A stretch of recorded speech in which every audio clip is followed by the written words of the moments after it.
Welcome to Guide Guru. We hope this video helps. You start by installing Zfont and placing the emoji font file on your phone.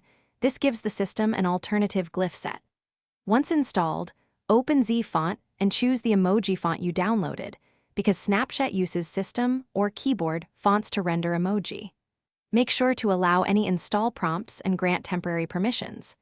This step swaps glyphs rather than changing Snapchat's code, so it's safe when done correctly. Keep the original settings noted in case you need to revert.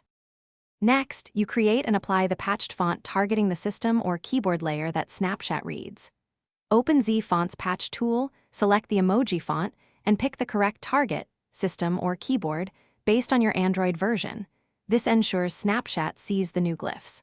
Follow prompts to generate and install the package, then reboot or restart the Android UI so the font table reloads. Doing this replaces only glyph shapes, so messages keep meaning while showing your chosen emoji style. Finally, open Snapchat and type to verify the emoji style renders as expected. Use chat and sticker previews because rendering can differ.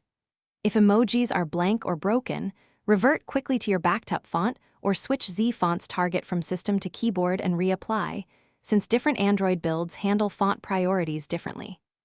If problems persist, clear Snapchat cache or reinstall it after restoring default fonts. This resets any cached glyph tables and usually resolves rendering conflicts. Thanks for watching. Consider subscribing if we helped you today.